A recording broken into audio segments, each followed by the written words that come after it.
I will take you around it, show you the spec we've got it in. It used to be real in the first generation. 35. What the hell is that? Very cool helicopter. What's up everyone? Welcome to this POV review by AutoTopNL. My name is Max and today we are enjoying the all-new Mini John Cooper Works. I'm going to call it the 2019 model because if I search for 2018 I get a lot of pre-facelift Mini videos and information. So 2019 Mini John Cooper Works. And well, I will take you around it, show you the spec we've got it in, then I'll drive it along this road and then take it on the Autobahn over there. And let's start with the color, because this is, if you ask me, the color for this car. And it's a color that you can only get on a Works version. It's called Rebel Green, and especially with all those red accents around the car, I think it looks really cool. It's a really good color for this car. Well, facelift, what's new? We have these LED daytime running lights, which are now completely oval, so they enclose the headlight unit. It used to be an upside down U shape, so I think this looks better. We have a John Cooper Works front bumper, which is very sporty, very aggressive, and they have also ditched the fog lights. So they used to be down there, and this one is just closed, but that one is open and it's an air duct. There's some more cooling for the brakes and the engine, so they had to get rid of the fog lights at the front. It also has a red line across the front grille, John Cooper Works logo, some black stripes with red accent, these John Cooper Works wheels, which are, I don't really like them. I don't think they're very nice, and they designed them, there's sort of a roundness to the spokes because it has these huge John Cooper Works brakes, 4-piston, and yeah, well, they had to, you know, there's a very little space between the spoke and the brake caliper, so that's why they are sort of round, which I don't really like. Side scuttle, new with John Cooper Works logo, red mirrors, red roof, and the most recognizable change, of course, the rear lights with the Union Jack in there, which looks really cool. John Cooper Works rear bumper and exhaust, of course, which gives a nice dark burble. Let's take a look at the engine. Something I don't really like is that this hood scoop thing is actually fake. It's closed. So it used to be real on the first generation, but then they changed it. But you can get some AEM kits and other kits, I'm sure, that make this functional. So they reroute the air intake and they, you know, fit it to this. Other than that, twin power turbo engine, BMW engine, of course, 2-liter turbo with 231 horsepower, 320 newton meters of torque. And let's take a look inside. We have these regular seats,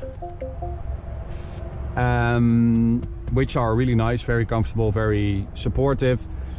But if you order Works, you still have to pay extra. I'm sure it's quite a lot to have the John Cooper Works seats in here, which are these bucket seats, which look really cool, but I actually prefer these seats. They are more comfortable. Oh my god, very cool helicopter. Inside, let's start it up. Yeah, nice burble with some crackles. Yeah, it's quite nice. John Cooper Works steering wheel, which is leather but is really hard. Yeah, there's no way for me to show this, but it looks like you can, you know, push it and it will it will give. It's nice and soft, but it's really not. Okay, I'm going to have to switch on the air conditioning because it's like 31 degrees. Yeah, so it looks cool, but it's not that soft, which I would have liked. New gear lever as well, because it is a new gearbox. ZF 8-speed, used to have a 6-speed automatic gearbox. You can also get a manual. And the rest of the Mini Coopers have a dual clutch gearbox now. I believe it's a 7-speed, but on the works you don't get a dual clutch. So just a regular automatic, but it's a great automatic gearbox. What the hell is that? Freaking monster! Yeah, go in there. Let's get the... We'll go to sport mode and get the sport display up there with the horsepower and torque. What else is new? Well, we've got a new screen, which is a touch screen, which is really good. It is super responsive. It's insane. It's really quick, which I like. So we'll go to sport displays again. So that's new. Also new is this light running around the center screen, which acts as a rev counter, sort of. See? This goes and lights up. Yeah, it's a bit of a gimmick, but pretty cool. And this is also new, the new fuel indicator, which is great because I always like it if a car has a fuel indicator that you can actually read and you actually know what it means, because the last one was really stupid. All right. So especially from first to second gear at half throttle, that burble is really loud. No, okay, let's do the manual.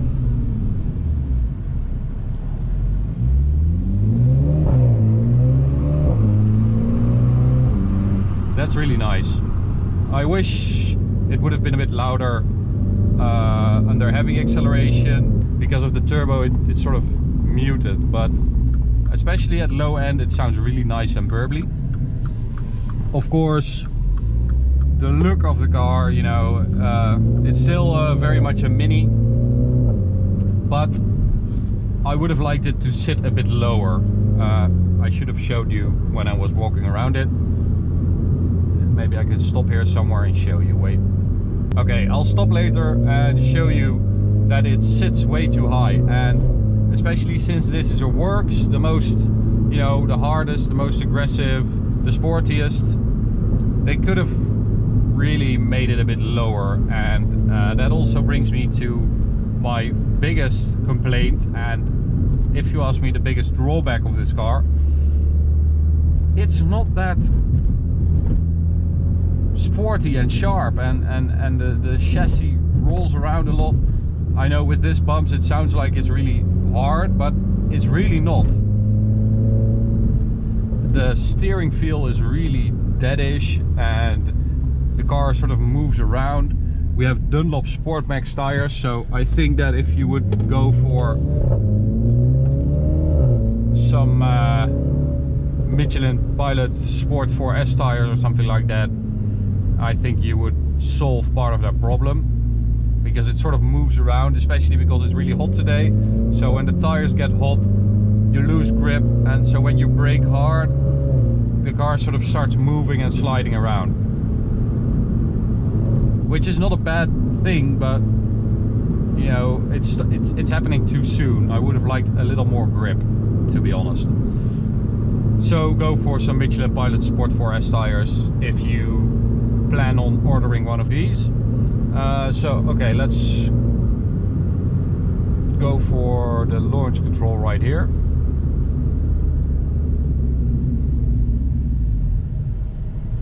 Okay, so everything is in sport for the traction control as well, and then we can use launch control.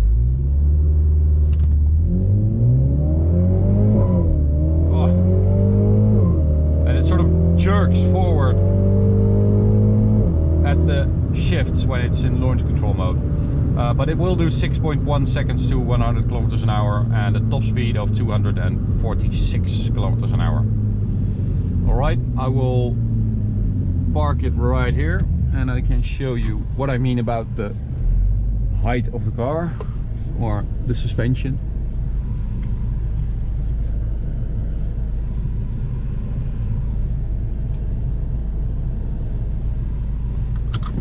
Alright. So, if you ask me, that's just too high. You know, it should be just like 10, 15 millimeters lower and it would look just a little meaner and a little beefier. And, well, I know that it's very easy to do that yourself, but it sort of illustrates that the works has gotten less aggressive, less hard, less extreme with every generation. The works used to be really super hard and sharp, and it's just not. It's just a bit weird. The steering is really dead. You just don't really feel what you're doing, and the inputs you do give are just not. Yeah, it just doesn't really do what you expect of it or what you want from it. Performance wise, I mean, it's really quick. This corner as well, you have to brake for this intersection, but as soon as you start braking in a corner, it just moves around.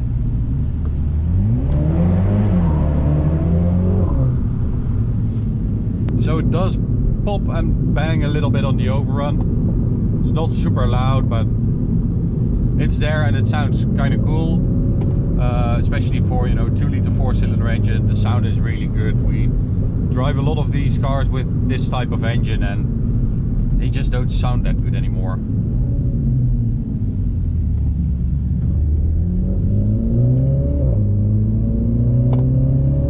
I also think that there are some design features on the outside that also sort of, it's a little bit Barbie-ish. All that chrome, and you can replace some of that chrome for black parts, like the rings around the rear lights and the little piece on the trunk where the Mini logo sits. You can get that in black as well. But these chrome trimmings that go along the side of the car, you can get that in black, and I think that would change the look of the car already. So there's some serious room for improvement, and you know, of course it's fun to do that yourself, but I just feel like the philosophy of the John Cooper works has gotten a bit lost. It feels big and it feels roomy, and that also means that it feels heavy and a bit sluggish and not that direct on the turn-in. It just wobbles about, and when it settles, when the suspension settles, so you go into a corner hard, suspension settles, then you know that you feel that it's a good chassis. But there's just too much happening before you find out that it's a good chassis. Okay, let's take it to the Autobahn.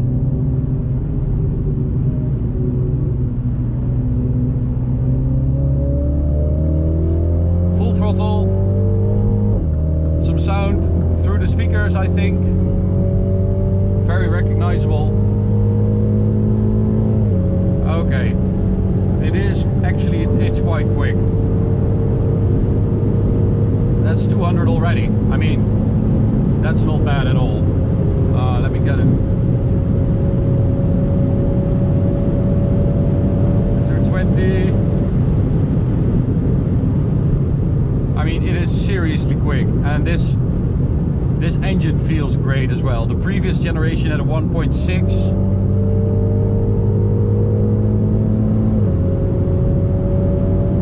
But this 2-liter feels much more more torquey, punchier. The maximum torque is available very early in the revs, so that means that, you know, it has a very beefy feel.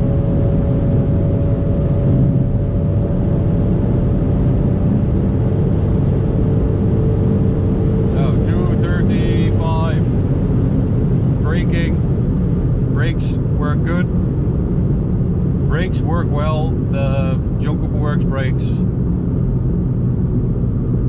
And you know, the benefit of the suspension and the setup being a bit softer is that on runs like this, it is more comfortable, it's less bouncy and jerky. So it has benefits and drawbacks.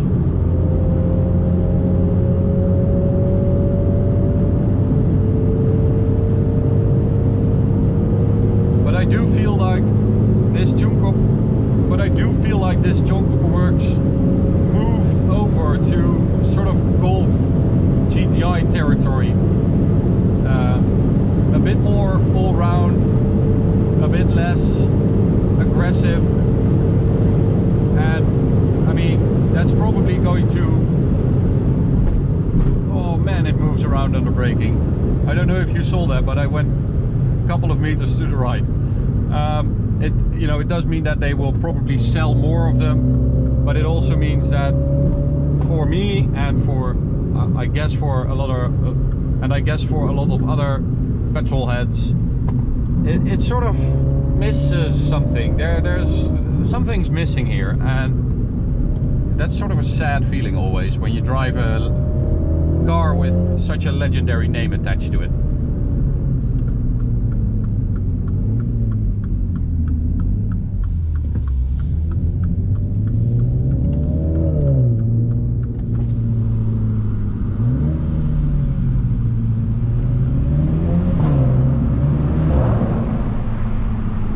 I do like the sound.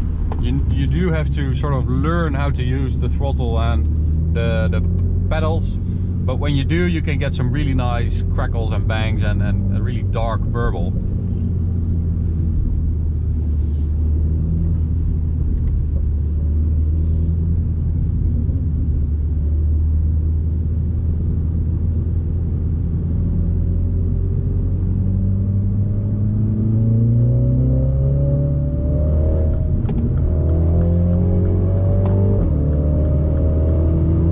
Okay, so that's it for this review. In conclusion, it's a bit softer than I would have liked, but it probably means that they are going to sell more of them. So that's sort of where we are now with these hot hatches. They have to be all-rounders, and it's sad that they are all going that way. But yeah, it still looks cool. I like the interior. It is very comfortable. It's just not as sharp as I would have liked. Alright, well, if you like this review, you can subscribe by clicking the big button right here. You can also check out this POV review right here of a Mini Clubman Works. And you can also check out this POV reviews playlist. We've made a lot, so if you enjoy them, check them out. Thanks for watching, and I'll see you at the next one. Bye guys.